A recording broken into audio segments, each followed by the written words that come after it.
Il faut que tu saches qu'en ce moment, il y a 1 100 000 milliards de yens qui dorment. Dans des armoires, sous des matelas, dans des enveloppes cachées au fond des tiroirs. Cela représente pas moins 7 500 milliards de dollars, l'équivalent de 3 fois le PIB de la France. Immobile, silencieux. Et le gouvernement japonais essaie désespérément de le réveiller. Ce que je vais t'expliquer aujourd'hui, ce n'est pas une anecdote folklorique sur les Japonais qui n'aiment pas les banques. C'est un mécanisme de transfert de richesse massif qui est en train de se déclencher. Si tu comprends ce qui se passe, tu peux te positionner avant que le reste du monde s'en aperçoive. On va voir 3 choses aujourd'hui. Premièrement, pourquoi les Japonais font ça? Parce que ce n'est pas de la folie, c'est de la logique. Le 2, ce qui est en train de changer, et c'est là que c'est intéressant. 3, comment en profiter concrètement? Les actifs, les véhicules, le timing. Alors en japonais, ça s'appelle le Tansu Yokin. Tansu, l'armoire en bois traditionnelle, Yokin, l'épargne.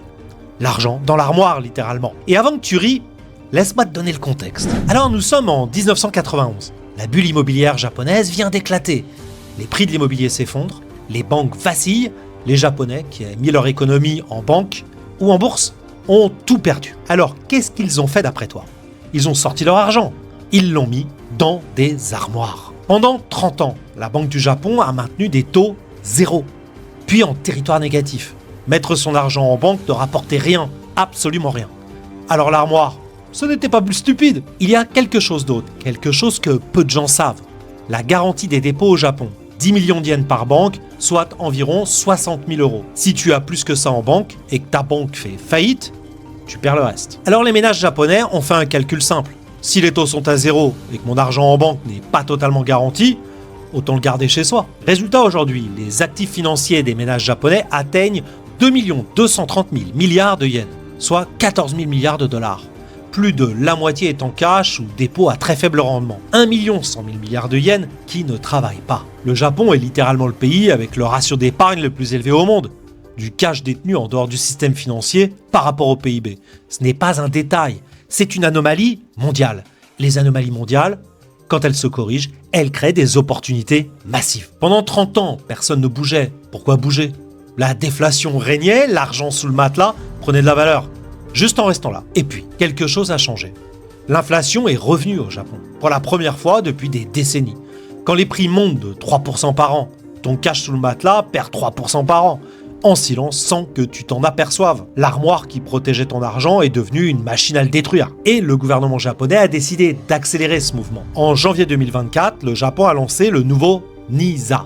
Nippon Individual Saving Account. Tu peux investir jusqu'à 1,8 million de yens par an, exonéré d'impôts à vie. Pas temporaire, permanent. Les résultats sont déjà là. En 2 semaines après le lancement, les achats d'actions via NISA ont presque triplé le record mensuel précédent. Les comptes NISA détenus par des moins de 40 ans, 7,4 millions en septembre 2024, contre 5,8 millions un an plus tôt. Ce n'est pas encore le tsunami, mais c'est les premières vagues. Et il y a un deuxième catalyseur encore plus puissant. Le Japon est le pays le plus vieux du monde. Les baby-boomers japonais sont en train de mourir. Et ils laissent en héritage 550 000 milliards de yens, 5 000 milliards de dollars, sur les 10 prochaines années seulement. Leurs enfants et petits-enfants ont grandi dans un monde différent.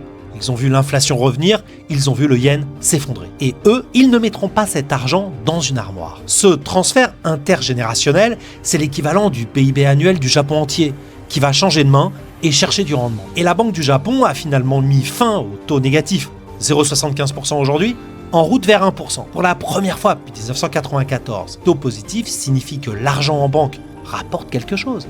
L'alternative au matelas existe enfin. Maintenant, la vraie question, comment est-ce que toi, depuis la France ou ailleurs, tu te positionnes sur ce flux de capitaux? Il y a 4 angles. Je te les donne par ordre de risque croissant. Le Nikkei 225 a gagné 20% en 2024. Porté en partie par les flux NISA. Mais ce n'est pas juste de la spéculation, il y a une réforme de fond. La bourse de Tokyo a mis sous pression les entreprises japonaises pour qu'elles améliorent leur rentabilité, pour qu'elles distribuent plus de dividendes. Les dividendes des 2300 entreprises japonaises cotées au Japon devraient atteindre 20 000 milliards de yens cette année, une hausse de 66% depuis 2018. Warren Buffett l'a vu avant tout le monde. 9% du capital des 5 grandes trading houses japonaises, Mitsui, Itochu, Mitsubishi, Marubeni, Sumitomo. Il l'a dit clairement, sous-évalué depuis des décennies. Alors, comment y accéder? Les ETF Japon, iShares MSCI Japan ETF, Xtracker MSCI Japan UCITS ETF, Amundi MSCI Japan. Avantage, exposition large, simple, liquide, risque principal, le yen. Ce qui amène au deuxième angle. Le yen est aujourd'hui à des niveaux historiquement faibles. Quand les taux japonais remontent, le yen devrait se renforcer mécaniquement. Si tu achètes des actifs japonais aujourd'hui, libellés en yen, et que le yen remonte de 15 à 20%, tu bénéficies de ce mouvement en plus de la performance des actifs. Double effet. Les performances des actions japonaises plus appréciation de la devise. Risque.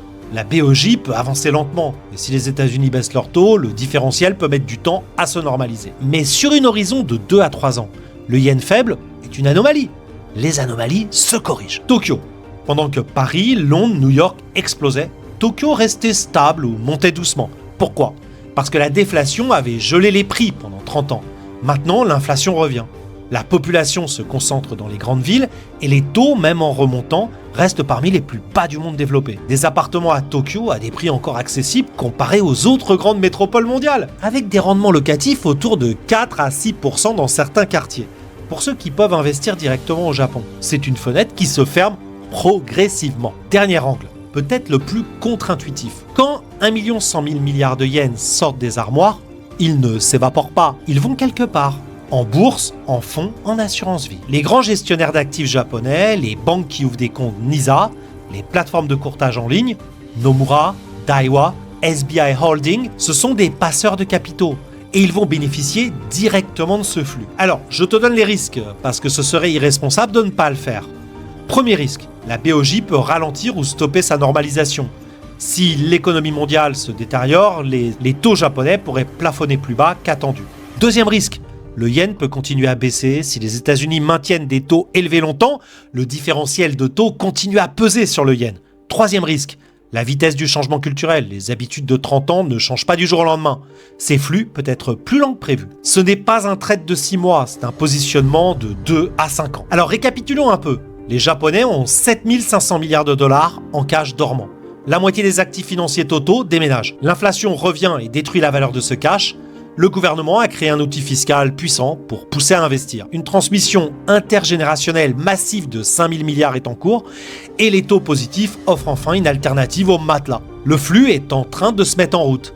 Tu peux te positionner sur les actions japonaises via ETF, sur le yen, sur l'immobilier tokyoïde si tu peux, sur les acteurs financiers qui capturent ces flux. Warren Buffett n'a pas misé 9% sur 5 trading houses japonaises pour rien. Il a vu ce que beaucoup n'ont pas encore vu. Le plus grand transfert de capital dormant vers les marchés financiers de l'histoire moderne du Japon est en train de commencer. La question n'est pas si ça va arriver, si tu es dedans, quand ça va arriver. Si cette vidéo t'a apporté quelque chose de concret, tu sais ce qu'il reste à faire. Si tu veux qu'on décortique le prochain sujet ensemble, dis-moi un commentaire, quel aspect du Japon tu veux qu'on creuse? Les trading houses de Buffett en détail, le carry trade yen, la bombe encore armée, ou encore le pays le plus endetté du monde ne fait pas faillite. À toi de choisir!